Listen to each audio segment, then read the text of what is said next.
Assalamualaikum warahmatullahi wabarakatuh. Para ikhwan sejati karomah, mudah-mudahan selalu diberikan kesehatan oleh Allah Subhanahu wa taala dan selalu dalam lindungan Allah Subhanahu wa taala. Sekarang kita berada di daerah Sindang Jaya, Kecamatan Kutawaluya, Kabupaten Karawang, tepatnya di makam keramat Ki Bagus Rangin. Seperti apa makamnya dan siapakah Ki Bagus Rangin ini? Ikuti terus perjalanan kita sampai selesai. Kita akan temui dulu juru kuncinya dan kita akan tanya-tanya dulu seputar sejarah Ki Bagus Rangin ini. Sempat ada informasi kepada kami dari salah satu kerabat kami bahwa pernah ada seorang yang tidak saya sebutkan namanya, namun tinggalnya di daerah Cikampek.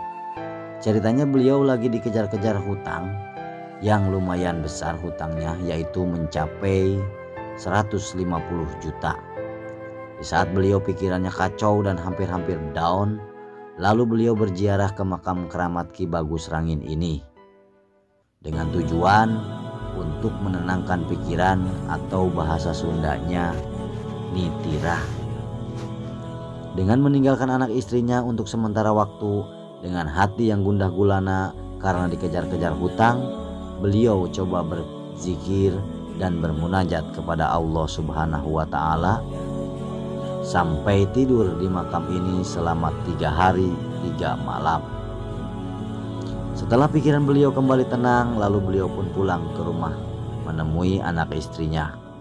Belum sempat beliau menceritakan dari mana-mananya kepada istrinya, istrinya beliau langsung bercerita bahwa pada saat beliau tidak pulang selama 3 hari, pada saat itu istrinya didatangi oleh pihak bank dan tim advokat bank tersebut untuk menyegel rumahnya sebagai agunan hutang yang tidak terbayar selama ini. Istri dan anaknya harus keluar dari rumah itu. Sambil menangis, istri dan anaknya beres-beres pakaian mau bergegas pergi dari rumah itu. Tiba-tiba datanglah seorang yang berpakaian sangat rapi dan tidak tahu asalnya orang ini dari sebelah mananya. Tidak membawa mobil dan tidak membawa teman, hanya seorang diri. Dengan gagah perkasa, si orang yang berpenampilan sangat rapi ini tiba-tiba mengatakan kepada pihak bank dan tim advokat bank itu bahwa hutang ibu ini saya lunasi semua, sambil memberikan selembar cek yang bertuliskan nilai uang sebesar hutang orang itu. Subhanallah. Mendengar cerita istrinya tadi, suaminya langsung sujud kepada Allah di depan istrinya sambil mengatakan Alhamdulillah. Mungkin apakah itu yang disebut dengan karomah? Wallahu a'lam bissawab. Para ikhwan sejati karomah, kebetulan hari ini kita kesini diantar oleh salah satu tokoh pemuda daerah sini, yaitu Kang Cecep. Kang Cecep ini juga pernah menjadi ketua BPD desa setempat. Sebelum kita lanjut ke pembahasan yang lebih menarik lagi, kami mohon dukungannya kepada para ikhwan untuk mendukung channel kami dengan cara subscribe, like, komen. Kritik yang membangun silahkan untuk kemajuan channel kami agar kami bisa terus berbagi informasi kepada sesama, dan jangan lupa nyalakan tombol loncengnya untuk mendapatkan notifikasi video terbaru dari kami. Nah, inilah juru kunci makamnya, namanya Ustadz Hasan Basri. Beliau yang merawat makam ini dan yang suka bersih-bersih di area makam sini. Alhamdulillah, Bapak Ustadz Hasan Basri sudah selesai nyapunya dan sudah siap untuk kita wawancarai. Kita mulai saja tanya-tanya kepada beliau sejarah Ki Bagus Rangin ini seperti apa. Dari hasil wawancara ini dapat kami simpulkan bahwa Ki Bagus Rangin adalah tokoh dari Bantarjati, Majalengka. Ia adalah tokoh sejarah dan pahlawan yang menentang dan memimpin pemberontakan melawan Belanda pada Perang Cirebon tahun 1805 sampai dengan 1812. Ki Bagus Rangin berasal dari Demak, distrik Balandong, Raja Galuh, sekarang menjadi Kecamatan Raja Galuh di Majalengka yang terletak di kaki Gunung Ciremai. Ki Bagus Rangin dilahirkan pada tahun 1761 dari keluarga ulama. Ayahnya bernama Kiai Santayem yang merupakan sosok ulama dengan banyak murid, termasuk Ki Bagus Rangin dan saudara-saudaranya yang berguru ke ayahnya sendiri. Berdasarkan catatan sejarah, beliau memimpin perlawanan terhadap kolonial Belanda di tahun 1811 sampai dengan 1818. Selama itu pula beliau memimpin gerakannya gerilya untuk melawan kekuasaan Belanda dan pemerintah yang disokong oleh penjajah Belanda. Dia adalah putra dari Kiai Santayem atau Ki Buyut Tayem, orang sekitar menyebut, cucu dari Waridah dan keturunan dari Ki Buyut Sembang, salah satu dari cicit pembesar di daerah tersebut, atau dalam bahasa Cirebon disebut Ki Gede. Bagus Rangin mempunyai 3 orang saudara, kakaknya bernama Buyut Bangin dan kedua adiknya bernama Buyut Salimar dan Bagus Serit. Ki Bagus Rangin bukanlah seorang raja, ia hanyalah seorang rakyat biasa, namun memiliki semangat kesatria untuk melawan kekejaman dan kediktatoran penguasa, baik itu pemerintah kolonial Belanda maupun penguasa lokal di wilayah Keresidenan Cirebon. Dalam setiap kesempatan ia berdiri dan mengurai khotbah pembangkitan, sebuah khotbah yang panjang yang menggugah kesadaran makna hidup dan kehidupan rakyat setempat yang didera nestapa. Juga khotbah politis yang menyoroti praktek-praktek tidak benar penguasa lokal Cirebon. Kata-kata dalam khotbah Ki Bagus Rangin yang melegenda adalah, Pangeran atau Allah telah menjadikan dunia sebagai tempat kehidupan umat, tapi oleh penguasa zolim malah dijual kepada Cina dan kompeni yang tak pernah merasa kenyang. Dengan kata-katanya bergelora, Bagus Rangin belum berhenti. Masih banyak pesan suci yang dipompakan untuk membuka mata hati yang sebelumnya seakan-akan sudah mati harapan. Warga tersadar akan kelemahannya selama ini. Pada waktu itu beberapa penguasa dari etnis Cina memang ikut menyengsarakan masyarakat. Salah satunya caranya bersama Belanda mereka menyewa tanah-tanah dari Sultan Cirebon. Padahal tanah-tanah itu seperti kawasan utara Majalengka juga termasuk wilayah Loh Bener, Dermayu dan Loyang dan sekitarnya merupakan sumber kehidupan rakyat. Walhasil ketiadaan sumber kehidupan telah memunculkan kelaparan sampai rakyat terpaksa harus makan dedaunan dan rumput-rumput. Akibat lebih lanjut, banyak di antara masyarakat berguling-guling di tanah sembari memegangi perut, semua merintih kesakitan. Di luar itu, sulitnya kehidupan telah membuat sebagian orang menjual diri. Hal ini terus berkelanjutan terus-menerus. Dengan kenyataan ini, masuk akal jika rakyat begitu benci dengan penguasa Cirebon saat itu, juga Belanda, setelah mendengarkan khotbah pencerahan dari Ki Bagus Rangin.